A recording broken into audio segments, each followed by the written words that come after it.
E as principais críticas ao projeto, Lígia, são de que eles estariam impondo uma censura aos professores e também de que eles estariam inibindo o desenvolvimimento de um pensamento crítico nos alunos, vamos dizer assim. O que você acha dessas críticas? Eu concordo com isso, porque se a criança não for exposta, né, o adolescente não for exposto a todos os pontos de vista, ele não vai formar uma posição dele, né, própria. Eu acho que por isso que eu sou favorável à discussão de todos os assuntos, não só de política, não só de discriminação, não só de sexualidade, acho que todos os assuntos tem que ser discutido mesmo, e a família aí dirige para onde ela melhor quiser, né? Eu concordo com isso, concordo plenamente que realmente é uma espécie de censura, mas também a partir do momento que você é radical, que você só vê por um lado, você também está sendo censor, né? Eu acho que o princípio básico da democracia é o princípio de quantas maiores informações você receber, de todos os lados que você puder, você vai formar a sua. Então tudo bem, eu acho que é um tipo de censura, mas também num outro caso, também você só dá uma visão, você só dá um lado da versão das coisas, também é uma espécie de censura radical. Eu concordo, porque se não é para falar, que tipo de opinião que eles querem ouvir? Essa que é a minha dúvida. Eles querem ouvir o quê? Que não existe machismo, não existe racismo, não existe homofobia, não existe luta de classes. Eu não sei que tipo de discurso que eles querem passar, e eu acho que todo professor acaba debatendo sobre isso de alguma forma, seja não se posicionando ou seja se posicionando, sabe? Tipo, de alguma maneira, algum discurso existe aí. Você implantar a escola sem partido é uma forma de cessar esses debates e as pessoas não questionarem a realidade que elas estão inseridas. Essas críticas não procedem, na minha opinião. Por que não, Tomás? Porque está partindo de um pressuposto que teria isso ou aquilo. Então é melhor que não haja orientação política nenhuma. Eu não concordo, eu acho que esse projeto ele busca foco na ciência, única e exclusivamente ciência, sem religião, sem questões relacionadas a tipo de ideologia. Eu acho que se a gente conseguir ir para a linha da ciência exatamente, eu acho que a gente vai ter mais frutos lá na frente. Eu acho que não tem nada a ver isso aí. É o que eu digo, escola é para estudar. Na minha época, eu tive educação moral e cívica que acabou. Quer dizer, não existe patriotismo, existe doutrinação nas escolas. Doutrinação eu sou contra. Acho que os alunos têm que ter a liberdade de quererem aprender aquilo que o nosso ensino sempre foi pautado, né? Essa questão de ideologia e de partidarismo dentro da escola vem de 20, 30 anos para cá, e antes não tinha isso. Eu conversava com minha mãe, ela falou que o ensino era totalmente diferente do que era. Era mais neutro. Era muito mais neutro. Então hoje, se tivesse essa, vamos dizer assim, essa separação, né, essa imparcialidade dos nossos líderes na educação, talvez seria muito melhor. E aí acho que não tem relação à crítica, porque acho que, como o Ivan falou, os estudantes estão muito bem antenados, né, bem ligados nesse muro de informação que a gente tem na internet. Então eu acho que a questão é essa. Por que estão reclamando tanto, né? Qual que é o porquê? Da onde vem a pergunta, né? Por que não pode ser sem partido? Por que tem que ser com partido? Sinceramente, vou falar, você vai falar que eu sou de direita, tá? Mas eu acho, sinceramente, professor não deve expor, é o caso que eu estou te falando, a sua opinião política dentro da sala de aula. Que dirá líder de classe, que dirá líder sei lá, não pode expor, porque os jovens, poucos, numa sala de 100, eu acho que 15, 10 têm um discernimento político. Não pode influenciar as pessoas com isso. Discernimento político, ele vem com o sofrimento, vem com a necessidade, sabe? Vem com o fato de você almejar uma vida melhor, um mundo melhor para alguém. Então eu acho que a partir do momento que você estabelece, tem uma família, você está em busca de um emprego, esse discernimento vai amadurecendo. Então um professor, isso é uma lavagem cerebral. No projeto ele pediria para instalar cartazes na porta da sala de aula com os deveres do professor. E caberia aos próprios alunos e aos pais deles também de fiscalizar, vamos dizer assim, esses deveres. poderiam fazer denúncias anônimas à Secretaria de Educação ou até à própria direção da escola. Você acredita que essa fiscalização seria viável ou não? Acho que sim, cabendo a cada um que participa do processo fiscalizar isso. Como eu disse, a família. Se a família achar que aquele processo está indo de um jeito diferente do que ela acha, ela tem a oportunidade de criticar aquilo que está acontecendo ou ajustar a educação do filho de acordo com o que eles entendem melhor. Eu acho que é bem viável. Por quê? Porque é o que eu digo. Sala de aula é para estudar, não para doutrinação política. Tem vários professores que vão para a sala para tentar doutrinar os alunos para o seu lado político, seja esquerda, maioria esquerda, não direita, tá? Então, eu acho que tem que ter fiscalização e tem que ter denúncia. Olha, vai acabar sendo porque tudo aqui funciona na base da repressão, né? Na verdade, nada pode ser vigiado. Na verdade, a gente fica perdendo tempo com algumas questões, me desculpa eu falar, talvez as pessoas não concordem, sem a menor importância e deixando de trabalhar o que é mais importante. Se o professor vai falar ou não, se deixa de falar, se o aluno vai falar ou não, isso para mim não tem importância. O que tem importância é que se construa e se produza uma escola que forme pessoas com capacidade de trabalhar e de produzir para a sociedade em que vive.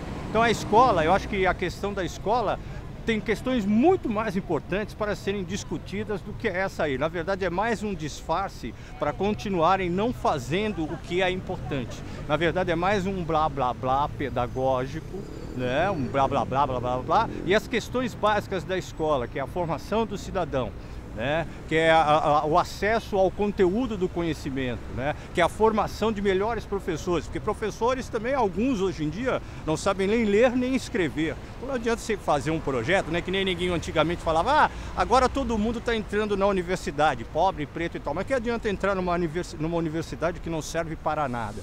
Né? Então eu acho que o que tem que ser discutido dentro da escola é qual é o papel dela dentro da sociedade e o que ela tem que construir para a sociedade. Eu acho que não e nem é recomendável. Por que não, Tomás? Porque intimidaria os professores e daria uma espécie de um poder dos alunos sobre eles. Perfeito. Mas isso está na proposta, Tomás. Você disse que é a favor da proposta. Então essa parte eu não sabia. Não é viável. Porque nós estamos no Brasil. Porque nós estamos no Brasil, você entendeu? E embora tenha todo esse movimento teve de direta já, agora ele sim, ele não, você entendeu? Passou isso, termina em pizza. As pessoas, a gente não tem por hábito, não está na nossa natureza brigar por esse tipo de coisa, entendeu? Você vê o Sem Terra brigando, você vê algumas pessoas, mas você sabe que por trás, por exemplo, do Sem Terra, que está gritando lá que a pessoa precisa de uma casa, de um lugar, você sabe que é o que eu estou falando para você, é alguém que está almejando um lugar ao sol na política, você entendeu? Os outros são inocentes. E não existe uma fiscalização em cima disso. Prova olha aquele prédio invadido lá e a prefeitura sabia, todo mundo tinha conhecimento, o prédio desabou. E todo mundo sabia que recebia aluguel, todo mundo sabia que morava sem terra ali dentro. E alguém fez alguma coisa? Ninguém fez nada. Fiscalização, a política ou a qualquer coisa, olha, sinceramente não está no currículo do brasileiro. Não, completamente inviável, não vejo o menor sentido. Fiscalizar professor, o professor tem que ter. E na verdade eu vejo assim, o professor não vai passar a ideia dele, vai discutir os pontos que o Brasil está vivendo, sabe? O assunto que o Brasil está vivendo. E não é o ponto de vista dele. Eu acho que a escola serve para isso, tem que ser cultivado esse poder de discussão. É lá o nosso melhor espaço para fazer isso. Agora, doutrinar ou então os alunos serem fiscais, eu acho isso um absurdo. Eu olhei o projeto, isso não consta diretamente do projeto, não. Isso aí é uma hipótese dentro do projeto, dentro de uma série de possibilidades de ação. Na verdade, o que está se discutindo na prática, pelo primeiro passo, é parar de ter uma questão ideológica dentro da escola. Depois vai ser feita uma releitura das práticas educacionais, inclusive até porque com a nova base nacional curricular comum, você começa a ter a condição dos jovens terem uma educação mais completa. Lógico que isso vai ser mais difícil, porque ele acaba tendo que estudar mais do que ele já estuda. Mas ele pode optar pela carreira que ele quer, ele pode optar já na tenridade em seguir um caminho curricular mais adequado ao que ele espera de uma vida futura como adulto. É que a questão do cartaz está assim no projeto, vocês não chegou a ver não? Não, eu não vi dessa maneira, eu vi que isso como uma proposta de apoio ao projeto, mas não é uma condição de projeto. O projeto inicialmente ele adequa que se diminua gradativamente até extinguir a parte ideológica de dentro da parte educativa dentro das escolas. Então, na opinião de vocês, como que deveria ser feita a fiscalização disso? Como ter certeza que está sendo cumprida a lei? Os próprios alunos, né? Eu acho que você vai ver a percepção com os anos, não vai ser uma coisa imediata na leitura de opção. Eu acho que existe sim um remodelamento e o remodelamento da educação precisa ser feito porque a gente está atrasado décadas na qualidade de conhecimento, principalmente em áreas básicas como matemática e português, em leitura. Então o jovem ele acaba não tendo a capacidade de entender texto, que é uma coisa basal dentro de qualquer situação de convívio humano em qualquer área. A discussão vai muito mais embaixo. Não adianta discutir política enquanto você não consegue dar a capacidade de discernimento para um jovem. Sim. Eu acho que não seria viável e eu acho muito complicado, até porque se a gente pensar, sei lá, no âmbito do direito, as leis são interpretativas.